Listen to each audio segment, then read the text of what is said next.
పరిశుద్ధ గ్రంథంలోని రాహేలు జీవితం గురించి ఈ వీడియోలో తెలుసుకుంటాము. మన ఆత్మీయ జీవితాలను దేవునిలో సరిచేసుకుంటాము. విశ్వాస వీరుల చరిత్రలు ఛానల్ని సబ్స్క్రైబ్ చేసుకొని సపోర్ట్ చేయండి. రాహేలు ఎవరంటే రిబకా సహోదరుడైన లాబాను చిన్న కుమార్తె. అబ్రహాము కుమారుడైన ఇస్సాకుకు రిబకాకు జన్మించిన కుమారులు ఏశావు, యాకోబు. యాకోబు తన అన్న అయిన ఏశావును మోసపుచ్చి తన జ్యేష్ఠత్వాన్ని, తనకు రావలసిన దీవెనలను తీసేసుకుంటాడు. అప్పుడు రిబకా యాకోబుతో, నా కుమారుడా, నువ్వు నా మాట విని ఆరానులోనున్న నా సహోదరుడకు లాబాను నొద్దకు పారిపోయి అక్కడే కొన్నాళ్ళు ఉండుము. నీ అన్న కోపము నీ మీద చల్లారు వరకు అక్కడే ఉండుము అని చెప్తుంది. మరియు ఇస్సాకుతో రిబకా, ఈ దేశస్థులతో నా ప్రాణం విసిగిపోయింది, వాళ్ళల్లో ఒక దాన్ని యాకోబు వివాహం చేసుకోకూడదు అని చెప్తుంది. అప్పుడు యాకోబు తల్లిదండ్రులైన ఇస్సాకు రిబకా లాబాను కుమార్తెలలో ఒక దాన్ని వివాహం చేసుకోమని చెప్తారు. యాకోబు ఆరానులోనున్న బేతేలు దారి వెళ్తాడు. కొంతమంది మందలను మేపుకుంటూ బావి దగ్గర ఉంటారు.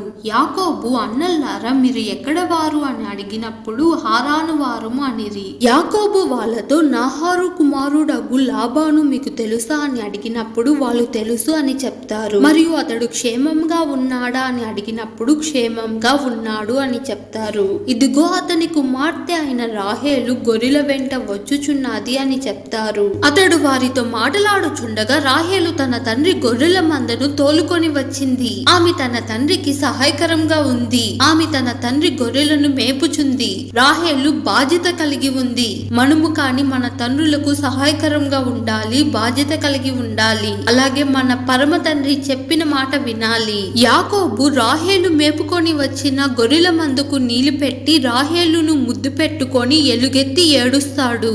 అప్పుడు యాకోబు తను ఆమె తండ్రి బంధువని రిబకా కుమారుడని రాహేలుతో చెప్పినప్పుడు ఆమె పరిగెత్తుకొని పోయి తన తండ్రితో చెప్తాది. యాకోబు నెల దినములు అతని యొద్ద నివసిస్తాడు.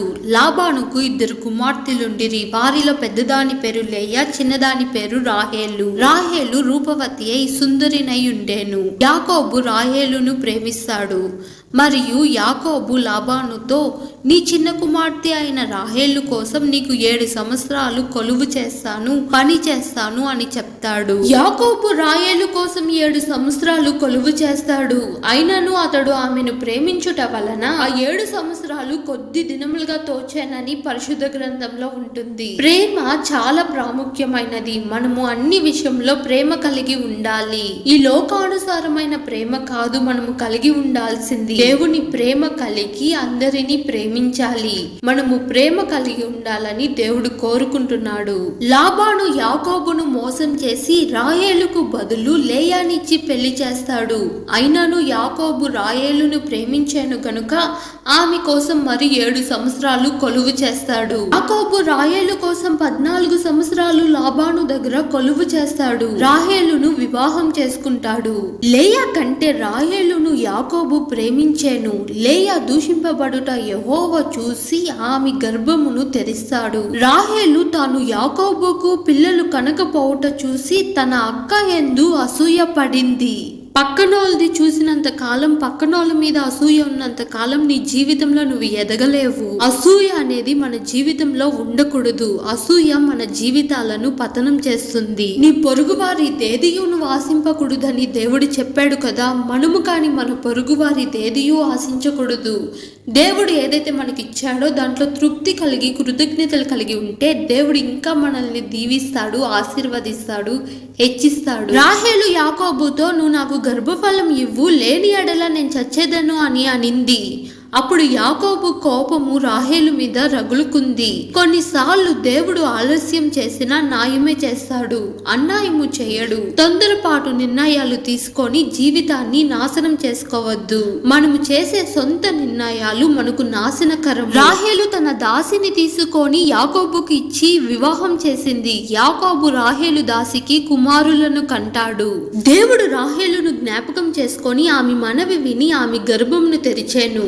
అప్పుడు ఆమె గర్భవతి అయి కుమారుని కని దేవుడు నా నింద తొలగించాను అనుకొని మరియు యెహోవా నాకు మరి ఒక కుమారుని దయచేయును గాక అని అతనికి యోసేపు అని పేరు పెట్టది. రాహేలు యోసేపును కనిన తర్వాత యాకోబు లాబానుతో నన్ను పంపివేయుము, నా చోటికి నా దేశమునకు నా భార్య పిల్లలను పంపించుము, అప్పుడు నేను వెళ్ళేదను అంటాడు. యాకోబు లేయా రాహేలును అడిగినప్పుడు వాళ్ళు కానీ ఏ అడ్డంకము చెప్పరు. యాకోబు తన కుమారులను తన భార్యలను ఒంటిల మీద నెక్కించి కానాను దేశమునకు తన తండ్రి అయిన ఇస్సాకు నొద్దకు వెళ్ళుటకు పదనారములో తాను సంపాదించిన ఆస్తి యావత్తును తీసుకొని పోయేను.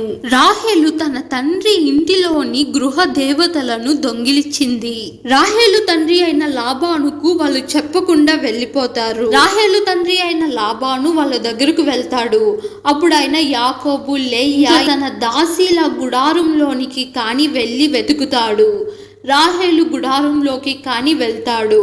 రాహేలు ఆ విగ్రహములను తీసుకొని వంటి సామాగ్రిలో పెట్టి వాటి మీద కూర్చుంటాది. కాని లాబాను గుడారం అంతా తమిడి చూసినా దొరకలేదు. ఆమె తన తండ్రితో నేను కడగా ఉన్నాను, నేను లేవలేను అని అబద్ధం చెప్తుంది. లాబానుకు ఏమి దొరకదు. కానాను దేశంలోనున్న షికెమున ఊరిలో కొన్నాళ్ళు ఉంటారు. దేవుడు యాకోబును బెత్లెహేమునకు వెళ్ళి అక్కడ నివసించు అని చెప్తాడు. అప్పుడు యాకోబు తన ఇంటి అతని ఎదుట ఉన్న వారి అందరితోనూ మీ యొద్దనున్న అన్య దేవతలను పారివేసి మిమ్మును మీరు శుద్ధిపరచుకోనుడి, మీ వస్త్రములను మార్చుకోనుడి అని చెప్తాడు. వారు తమ ఎదుటనున్న అన్య దేవతలన్నిటినీ తమ చెవులలోనున్న పోగులను యాకోబునకు అప్పగింపగా యాకోబు ఒక చెట్టు కింద దాచిపెట్టుతాడు. వాళ్ళు వెళ్ళుచుండగా దారిలో రాహేలు ప్రసవము వలన ప్రయాసపడి ఆమె ఒక కుమారుని కని ప్రాణము పోయే సమయంలో అతనికి బెనోని అని పేరు పెట్టింది. అంటే నా దుఃఖపుత్రుడు అని అర్థం. అప్పుడు యాకోబు అతనికి బెనోమీను అని పేరు పెట్టాడు. రాహేలు చనిపోక ముందే యాకోబు మాట విని అన్య దేవతలను విగ్రహారాధనను విడిచిపెట్టి తాను దేవునిలో శుద్ధిపరచుకొనింది. బ్రతికున్నంత కాలం ఇష్టానుసారంగా జీవించడం, చనిపోయేటప్పుడు క్రీస్తును నమ్ముకుంటాను, పరిశుద్ధంగా జీవిస్తాను, దేవుని పని చేస్తాను, పరలోకానికి వెళ్తాను అనుకోవడం నీ భ్రమ. సమయం ఉండుగానే నీ జీవితాన్ని దేవునికి అప్పగించు. తండ్రి చిత్తానికి మనము కాని నిత్య అగ్నిలో నుండి తప్పించుటకు మన పాపాలని దేవుని సన్నిధిలో ఒప్పుకొని విడిచిపెట్టి ఆయన రక్తంలో కడగబడతాము. పాపము వైపు చూడకుండా మారు మనసు పొందుకొని నూతన జీవితాన్ని ప్రారంభిస్తాము. ఈ ఛానల్ ని సబ్స్క్రైబ్ చేసుకొని సపోర్ట్ చేయండి.